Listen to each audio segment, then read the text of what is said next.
नमस्कार प्रेक्षकांनो, आता आपण बघूया वीण दोघांतील ही तुटे ना या मालिकेचा एपिसोड रिव्ह्यू. कालच्या भागात आपण बघितलं की समर आनंदचं बळ फक्त स्वानंदीचंच कौतुक करत असतो आणि समर त्याला रिअलाईज करून देतो की समर यालाच प्रेम म्हणतात. तेव्हा समर बोलतो की याला कसं प्रेम म्हणेल. आणि मला खरंच आनंद, तुला सांगू का, मला खरंच कौतुक वाटतं. मी खरंच स्वतःला लकी समजतो की स्वानंदी मॅडम सारखी बायको मला भेटली. नाही तर ह्या विक्षिप्त माणसावर कोण राहिलं असतं रे, कोणी त्याला सहन केलं असतं. तेव्हा आनंद बोलतो की असं काही नाही आहे, ती तुझ्याच बरोबर राहते कारण की ती तुझ्यावर प्रेम करते. तेव्हा समर पुन्हा स्वानंदीबद्दल बोलायला लागतो. तेव्हा आनंद बोलतो की बघ झालं ना सुरू. तेव्हा समर बोलतो की चल कामाचं बघ. तेव्हा आनंद बोलतो की अरे गप रे, काम होत राहील, फील कर जरा. तेव्हा समर पुन्हा स्वानंदीमध्ये हरवून जातो. इकडे अदिरा पोहे बनवत असते आणि मंदाकिनी तिला सल्ले देत असते की तू त्या दोघींचं थोडी नोकझोक होत असते. तेव्हा मंदाकिनी बोलत असते की बघितलं ना तिकडे सूज बघ, लहान आहे तुझ्यापेक्षा. तेव्हा सगळे अधिकार तिने मिळवले, हातात किल्ल्याही घेतल्या, आता बघ तिच्या तालावर कसे नाचता येते. तेव्हा अदिरा बोलते की तुम्ही, मला कळतच नाही की तुम्ही सुष्मिताची आणि माझी कंपॅरिझन करताय. मुळात तर तिने अंशुमन नावाच्या मुलाशी लग्न केलं ना, इथेच चुकली ती. तेव्हा मंदाकिनी बोलते की का जळतेस तू, श्रीमंतांच्या घरात लोळते ना ती. तेव्हा आदिरा बोलते की श्रीमंत असणं आणि यात खूप फरक आहे, पण तू मला कधी कळणारच नाही तो. आणि काय ती तिच्याबद्दल बोलताय, तुम्ही पार्टीमध्ये बघितलं नाही का कशी वागली ती पूजेच्या दिवशी नंदुताईशी, मोठ्यांशी असं बोलतात, मोठ्या बहिणीशी असं बोलतात. तेव्हा मंदाकिनी आदिराचं बोलणं कानामागे टाकून तिथून निघून जाते. तिला सुष्मिताबद्दल काही वाईट ऐकायचंच नसतं. इकडेच मल्लिका खूप खुश होते अर्पिता आल्याबद्दल. तेव्हा ती पटकन जाऊन अर्पिताला मिठी मारते आणि बोलते की अप्पी. तेव्हा आजी आणि स्वानंदी बघतच असते. तेव्हा सूज बोलते त्या स्टाफला की अरे तुम्ही असे उभे काय, उधळा ना ती फुलं त्यांच्या अंगावर. तेव्हा सगळा स्टाफ अर्पिताच्या अंगावर फुले उधळून तिचं स्वागत करतो. तेव्हा सगळे फुलं उधळतात. तेव्हा सूज एकदम आयटीत मागे बघते. तेव्हा स्वानंदी बोलते की सुष्मिता काय चाललं आहे हे. तेव्हा सूज बोलते की काय चाललं आहे म्हणजे काय ताई, अधिकार आहेत ना मला. तेव्हा स्वानंदी तिला चांगलंच खडसवते आणि बोलते की अधिकार अधिकार अधिकार म्हणजे काय लावलेच गं, अधिकार अधिकार अधिकार म्हणजे तुला काही कुठे राजेशाही थाटात बसवले आणि बाकी सगळी प्रजा. अधिकार म्हणजे काही कळतं का, काय अर्थ लावतेस गं अधिकाराचा. तेव्हा आजी बोलते की सुष्मिता तू जे काही केले ते बरोबर नाही. तेव्हा स्वानंदी बोलते की या घराचे पण काही रूल्स आहेत. अधिकार म्हणजे काहीतरी जबाबदाऱ्या असतात. नुसतं उठलं सुटलं कशावर पण अधिकार दाखवता नाही येत. या घरातला स्टाफ व्यवस्थित काम करतो का, या घरात कसं काय चाललं आहे, इथली मॅनेजमेंट काय आहे, याला अधिकार म्हणतात. तेव्हा सूज खाली मान घालून ऐकून तर घेत असते. तेव्हा स्वानंदी तिला बोलते की तुझ्या हट्टापोटी मोठ्यांनी काहीतरी ठरवले, मग मोठे जे म्हणतात ना ते ऐकायचं. तू ते जे वागतीस ना, तर त्याला हुकमशाही म्हणतात, अधिकार नाही म्हणत. आणि ते जबाबदारी येत आहेत, हे लक्षात घे. तेव्हा सूज बोलते की तू आता पुन्हा क्लास सुरू करणार आहे का माझे. तेव्हा स्वानंदी बोलते की हो मी करणार, मी मोठी बहीण आहे तुझी आणि तू चुकत असणार तर तिथे मी तुला बोलणार आणि वेळ पडली तर कानही पकडणार. तेव्हा सूज बोलते की तू असंच करते ताई, म्हणजे मला आता अधिकार दिले तर मी वापरायचे नाही, मग काही शोकासाठी दिले का, मग अधिकार आहे तर करणार ना, तू अशी का करत असतेस मला. तेव्हा स्वानंदी बोलते की मी तेच म्हणते की अधिकार दिलेत ना, मग त्याचा वापर आणि गैरवापर यात फरक असतो. आणि तू काय केलंस, अधिकार दिलेत म्हणून तू राजवाड्यांचाच अधिकार मोडायला निघालीस. तू लहान आहेस राजा अजून त्यांच्यापेक्षा कितीतरी. मल्लिका पुढे येते आणि बोलते की एक मिनिट तुम्ही दोघी असं भांडू नका. तेव्हा स्वानंदी बोलते की इथे कोणीच भांडत नाही आहे, ती माझी लहान बहीण आहे ना, मग मी तिला समजवते. तेव्हा मल्लिका बोलते की स्वानंदी मी समजवते ना सूजला. सूज तू आमच्या भावनांचा विचार करतेस ते मला मान्य आहे आणि त्यावरून तुला आमची किती काळजी हेही लक्षात येते. तेव्हा सूज लगेच हुरळून जाते आणि बोलते की थँक्यू मॉम इन लॉ. तेव्हा सूज बोलते की पण मी काही चुकीचं नाही केलं ना मॉम इन लॉ. तेव्हा मल्लिका मुद्दामच बोलते की फक्त करत असताना गोष्टी सांगून करायच्या असतात. तेव्हा स्वानंदी बोलते की तू चुकीचं नाही केलं, पण तू समर राजवाड्यांचा निर्णय डावलला आहेस हेच मी तुला सांगण्याचा प्रयत्न करते. तेव्हा अर्पिता लगेच बोलते की स्वानंदी तू तिला बोलू नकोस, तू तिला बोलायची काही गरज नाही आहे. तेव्हा स्वानंदी बोलते हे सगळं झाले ना तुझ्यामुळे झालं आहे. तेव्हा स्वानंदी बोलते की माझ्यामुळे मी काय केलं आहे, आम्हाला सगळ्यांना माहिती आहे तुझ्या इन्फ्लुएन्स खाली येऊन दादाने मला घराबाहेर काढलं, तू भडकवलंस ना दादाला माझ्या विरुद्ध, तुला ना माझी अडचण होती. तेव्हा अर्पिता स्वानंदीला काहीही बोलत असते. तेव्हा आजीमध्ये बोलते की मल्लिका आवर तुझ्या मुलीला, काय बोलते ही, अगं स्वानंदी बहिणी तिची मोठ्या भावाची बायको आहे. तेव्हा तेव्हा मल्लिका बोलते की चुकले आई, मी तिच्याकडनं माफी मागते, पण राहू द्या ना, आत्ताच आली ती, मी तिला समजवते. तेव्हा तेव्हा अर्पिता बोलते की काही समजवायची गरज नाही आहे मम्मा, मी इथे आली ते स्वानंदीला आवडलंच नाही आहे, आणि मी इथे आली तर माझे स्वागत करायचं सोडून ती मला घराबाहेर काढते. तेव्हा स्वानंदी बोलते की पण मी यातलं काहीही बोललीच नाही आहे.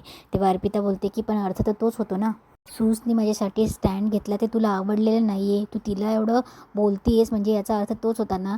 आजी हिला सांग, काय हिला नक्की काय हवं आहे, हिला एकटीला या राज्य करायचं आहे का या घरावर. तेव्हा स्वानंदी बोलते की काय बोलतायत तुम्ही हे. तेव्हा स्वानंदी बोलणार तेवढं सूज बोलते की ताई राहू दे ना, आता तू आता एक्स्ट्रा नको करूस, तू एक्स्ट्रा करतेस.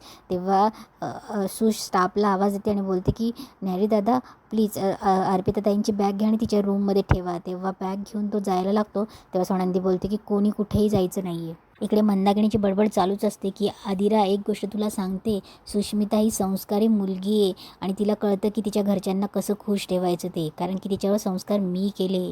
आता तुझ्या आईने तुला तर असंच पाठवलं आहे, आता हे काय भाग्य म्हणायचं की काय म्हणायचं ते मी काय बोलू नाही शकत. तेव्हा आदिरा बोलते की आई ऐका ना प्लीज, सुष्मिताच्या पास्ट मिस्टेक उकरून काढायला नको लका लावत मला. तेव्हा मंदाकिनी बोलते की तुला जे बोलायचं जे म्हणायचं ते बोल. तरी मी म्हणेल सुष्मिता इज दी बेस्ट, ती लाखपटीने चांगली तुझ्यापेक्षा, असंच मी म्हणेल. तेव्हा आदिरा बोलते की असेल ना. तेवढ्याच स्वानंदीचे बाबाही तिथे येतात. तेव्हा स्वानंदीचे बाबा बोलतात की काय चाललं आहे गं, तू तुलना का करत असतेस तू, काल ही समर रावाची आणि अंशुमनची तुलना केली ना, आज सुष्मिताची आदिराशी तुलना करते. सुष्मिताची तर तुलना आदिराशी करूच नकोस तू, आणि प्रत्येकाला एकाच चष्म्यातून बघणं सोडून दे, हरशील तू. तेव्हा स्वानंदीची आई बोलते की आले सुनेचे तारणार आले, आत्ता आजारातून उठले पण सुनेची वकिली करायला लगेच आले. तेव्हा रोहन येतो आणि बोलतो की काय चाललं आहे तुमचं सकाळ सकाळ. तेव्हा स्वानंदीचे बाबा बोलतात की काय चाललं आहे म्हणून काय विचारतो, तुझ्या आईचा अविचारीपणा काय असणार आहे. तेव्हा रोहन बोलतो की प्लीज आता तुम्ही थांबवा या विषयावर भांडण करणं. तेव्हा मंदाकिनी बोलते की रोहन. तेव्हा मंदाकिनी बोलते की मी फक्त एवढंच म्हटलं रोहन की सुष्मिता ही आधिरापेक्षा जबाबदार आहे, तिने घरचे सगळे अधिकार उचलले, त्या अर्थाने बरंच झालं, मी खूप खुश आहे. तेव्हा स्वानंदीचे बाबा बोलतात तू खुश असशील गं, पण मला ही गोष्ट अजिबात पटलेली नाही. तेव्हा रोहनही बोलतो मी पण त्याबद्दल सहमत आहे, आणि आदिराही बोलते की मलाही अजिबात पटलेलंच नाही आहे.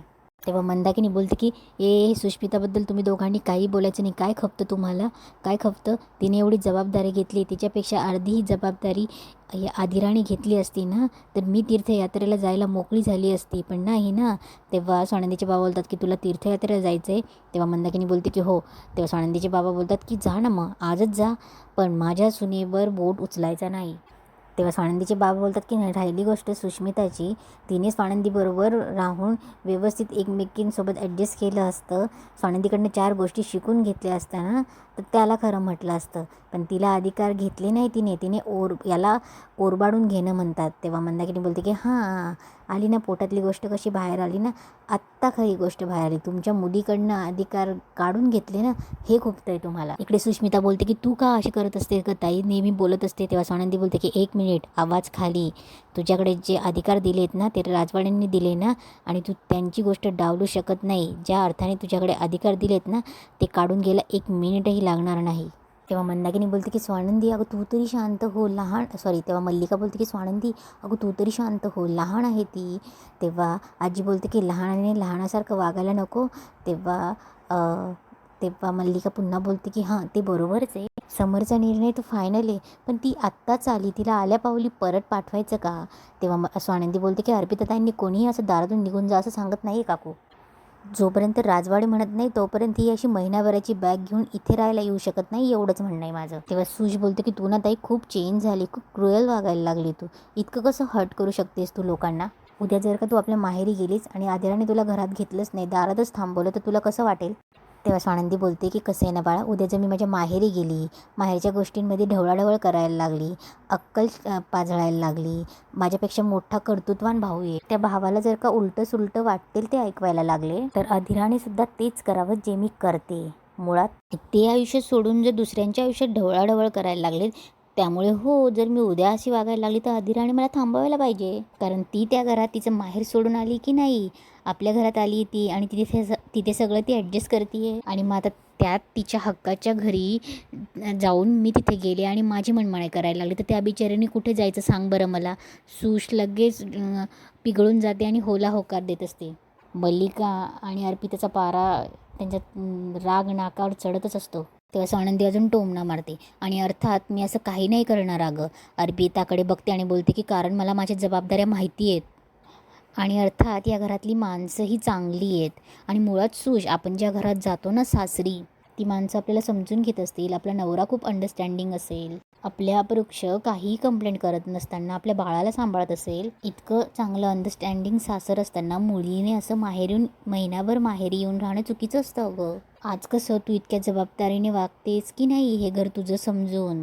सुश लगेच मान डोलावते. तसं वागायला हवं एवढंच माझं म्हणणं आहे. मी जाते का आपल्या आईबाबांकडे, नाही की नाही, तेवढंच बोलते मी, त्याच्या पलीकडे काहीच नाही बोलते. स्वानंदीचा टोमणा सुष्मिताच्या अंगात भिनत असतो आणि सुष्मिताला कळतही नसतं ना, बोलताही येत नसतं आणि काहीच नाही. आणि इथेच आजचा एपिसोड संपतो.